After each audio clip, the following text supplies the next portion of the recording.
Assalamu alaikum, chers frères et sœurs, bienvenue à vous dans un nouvel épisode. Aujourd'hui, on va continuer de raconter l'appel public à l'islam où le prophète sallallahu alayhi wa sallam commença par prêcher ses proches. Ensuite, on va vous révéler le verset où Allah a ordonné le prophète sallallahu alayhi wa sallam de proclamer publiquement la da'wah. Commençons, bismillah.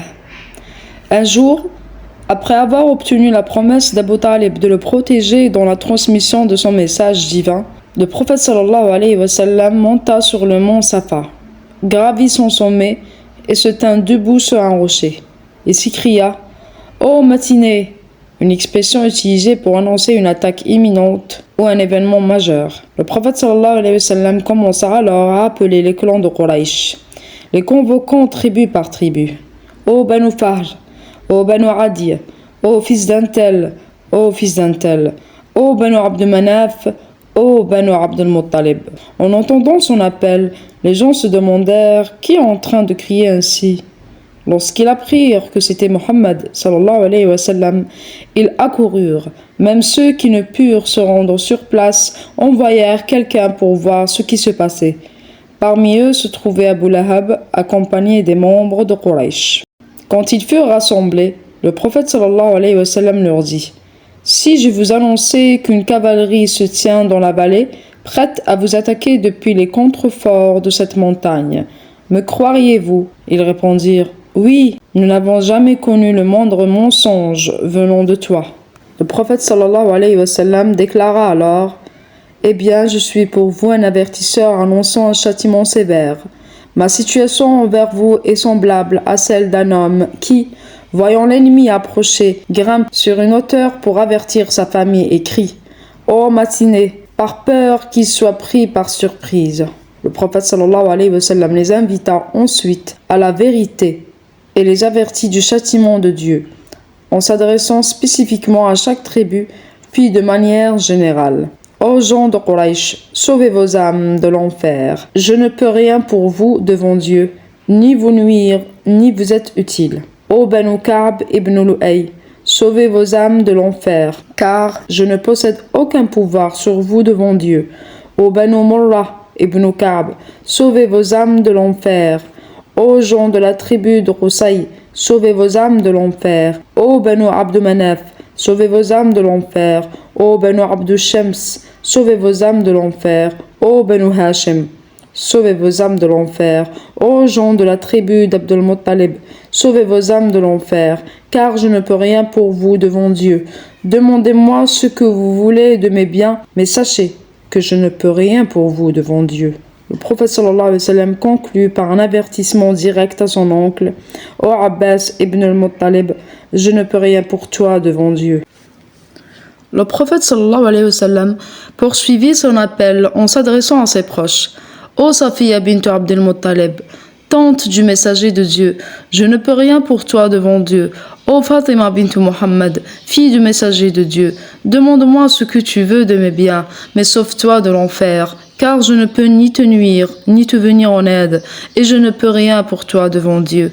Il ajouta toutefois, vous avez un lien de parenté qui mérite d'être honoré.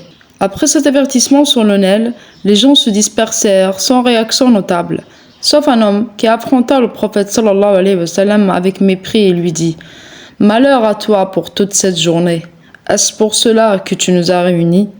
C'est alors que fut révélée la sourate Al-Masad. Bismillahirrahmanirrahim. Tabbat yada abi lahabin wa tab. Que périssent les mains d'Abu Lahab et qu'il périsse lui-même. Cette proclamation publique marqua une étape décisive. Le prophète sallallahu alayhi wa sallam clarifia à ses proches que l'acceptation de son message divin était la clé de leur lien avec lui, surpassant même les attaches tribales, fondamentales pour les Arabes. Ce cri d'avertissement émanant d'un ordre divin résonna dans toute la Mecque. Peu après, Dieu révéla « Proclame donc ce qui t'a ordonné et détourne-toi des associateurs. » Surat al-Hijr, le verset 94. قال الله تعالى فاصدع بما تؤمر وأعرض عن المشركين. الحجر 94. Al-Aya 94. Le prophète sallallahu alayhi wa sallam commença alors à prêcher l'islam ouvertement dans les lieux publics, récitant le Coran et adressant aux Quraysh le même message que les prophètes avant lui. Ô mon peuple, adorez Dieu, vous n'avez pas d'autre divinité que lui. Surat Al-A'raf, le verset 59. Qala ta'ala, Ya qawmi abudullaha ma lakum min ilahin ghayruh. Il priait également ouvertement à la Kaaba malgré l'opposition. Cela suscita l'intérêt de certaines personnes qui se convertirent à l'islam, tandis que d'autres, parmi leurs familles, manifestaient hostilité et mépris. La prédication publique inquiétait Quraysh, d'autant plus que la saison du pèlerinage approchait, craignant que les tribus arabes soient influencées par le message de Mohammed sallallahu alayhi wa sallam. Elles décidèrent d'unir leurs efforts pour discréditer le prophète sallallahu alayhi wa sallam. Lors d'une réunion, elles demandèrent conseil à Al-Walid ibn al-Mughira, un de leurs chefs influents, afin de trouver une stratégie commune. Al-Walid répondit: Unifiez vos propos à son sujet et ne vous contredisez pas, sinon vos arguments perdront leur force. Que chacun propose une idée.